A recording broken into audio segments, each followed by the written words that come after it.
papa na radia yade waya ma ye fedodo so maka cho say na special day ai nyame wa ye bebre 10 years ago na nyame wa yade me da se pa na Nadom abenti no bibia is sorted abna bapa jinale na so e wo hase ya obebo ye na enu ahodo wa adwama so no eno so odi afam na fe watumi anya bi de abo ho ban abna ebi aboko de ho so de fa na yi se jamu sana na birthday girl na birthday boy we boy birthday boy was meet me di ni pie hu pa choka sana ya ye mo ya ma won kapra na amana su esa hu don't worry I got you Ebusiano pay me din cha kese every Nadom Herbal Center. Ebre obibia or share no pay Nadom Herbal Center. Yani produce nafa X vein mixture, nafa X vein capsules, and afen so nafa lady clean, and afe Nadom garlic bitters. Now no pay ni ebesha say the free nafa lady clean. When your friend say small but mighty, you know, small but mighty. Ejuma edroi eye ne se weni enso catch them. Nafa lady clean 100% natural feminine hygiene wash. Yankasa ye haban any yendubra and Nadom Herbal Center. Yakwaye makoti ndua haban any ndua hini. Ye dia fan fidiem ahoro ho ai no krojem. A doctor Faku Kudam and a chese. O magina fidie ho dia haban aye dre kama. Ye wie yanso ye de gutu fe and asawa ehye ho. Enti no behwe kakra egu asawa nim. Na ndia o dia sha ahemfie ho mechira de bekọ ha se ahemfie ho no mo na keka wo enswensoa na ababegu ahemfie ho no mo nsuo na egu no e de carbon bi na nam a ka wakoma eto yam na mombo ho modin bia se wonsa ebeka nafa lady clean edu wanso Nadom Herbal Center akwakofa aba edwaman so enti sei na tie mesrel se Tell me can sense when and agua ahemfie ho no mo ekeka wo nsuo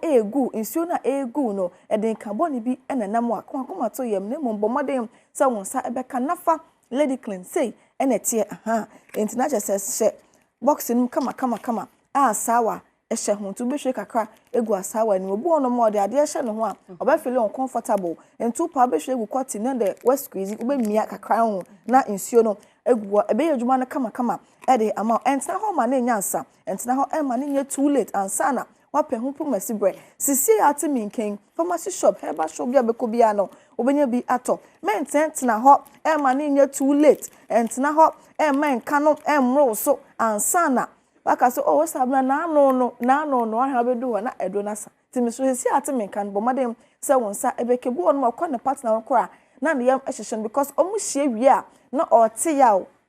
obo nso a okwana partner ho wi a na ebia moja bi edi akire eba enyi kwanse eba ne sa de ne de e wo se wo ye na wo feel wa zaze enyi kwanse wo ye na wo te yawo enti wo te minka no pe wo hwe me na se bebia wo bia wo hwe me bia se infections tete wo amata se wo ko partner ko na yam hyehyɛ obo no ma sabi of run panties ne drawers ne gu no mo a ensem pi bo modern se wonsa ebeka nafa lady clean we no de be hye ho na mom no de wo moje mu de wo ntini mu de nam system ni number be sene akwa e wo se wonya nafa X vein mixture and the capsules nafa X vein mixture and then the capsules and no wo be nom na infection no or how no de wo system mu de wo moje mu no ni na aba be sene akọ enti no be hia nafa lady clean and afen so nafa X vein mixture and then the capsules and no yeah 3 combo for the ladies or that's it we have 3 combo for the ladies nafa lady clean nafa X vein mixture and then the capsules me pacho ubu nsa na wote ya o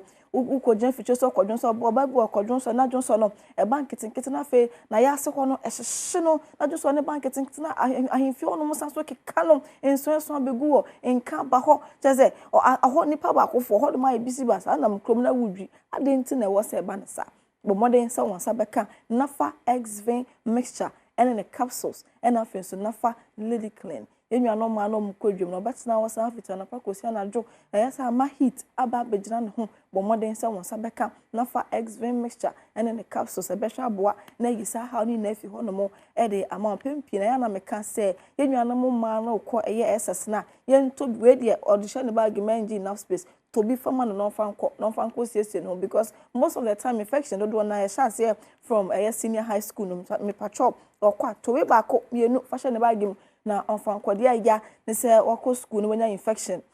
ya tu because unya duro do papa bi enu ho ti misro bo moden se omukwa obeto bi ahye mo bag mu no mo de akwa nafa X-Vein mixture and the capsules and afin so nafa lady clean e behwa aboa etu infection ase kore fi ho no mo a embebiem na nafa X-Vein mixture and capsules no nya ba mema no so betu mama na yeye be mema na de omhia tu kombo mu use we ye nyeye we ye ma no nko a wati asenti no uyo obema na okoto a woto a to bi ma ho obeto we na ma ho woto wi ama wifi na odi we so ade aka ho uyo bema won sa fe nsuo bi efuru be mamu eba ujo so na wo te yawo betuma kodja fiche so kodjo so betima chimachim say ye den na dwon so no emai adenti na wo se ba na say how be ye den e wo baby but modern say won sabeka nafa X-Vein mixture and then the capsules nafa X-Vein mixture and then the capsules e be hwa boa na yisa how ni efi ho no mo e de ma say nswenso bi asha asese egu be ma na no be ma na asha asese e fon kala no asha asese e sesa asha asese e moa akoshem e ma na nya asentena ho ma enko show rubber ansa no apɛ ompo mesibre sisi a wote me ka ho se se wudwunso no enkoyie dwunso na ase wo se ba nsentumi ma ase wudwunso wi ana nsofite bi na ase mugye bi edi kire wudwunso na ba kwafa ha bo moden sa won sa beka nafa X-Vein mixture and the capsules one pe ompo mesibre na atentena ho e ba kwa show rubber me penisa ntimi srow moden se won sa beka nafa X-Vein mixture and the capsules na nhwe mbo yin sa ha ni na efi ho no mo emfa ema yendro enye na pharmacy shops any herbal shops e wokum ha bebia no wokwa ubenya yendro ni bi ato bi kire wadwon se ya wo mu nsem ebia dide na begina wo bo e de kakra bia na wabre wakoma bo periperi de send your how ni tie bia no fabra Nadom Herbal Center e behwa aboa na ye yisa ha ni na efi ho no mo e de ama ye number no e 053 11 56 556 053 11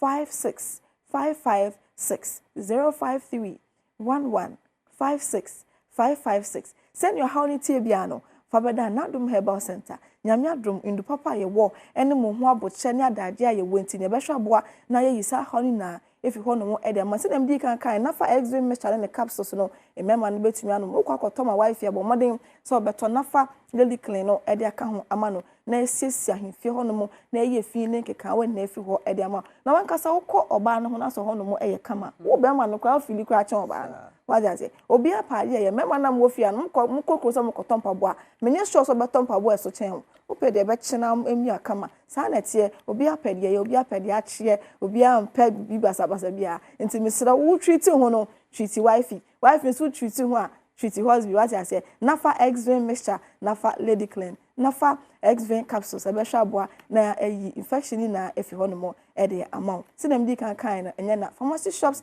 herbal shops okwa obenya bi atom esanso esi number no so biom e 053 11 56 556 053 11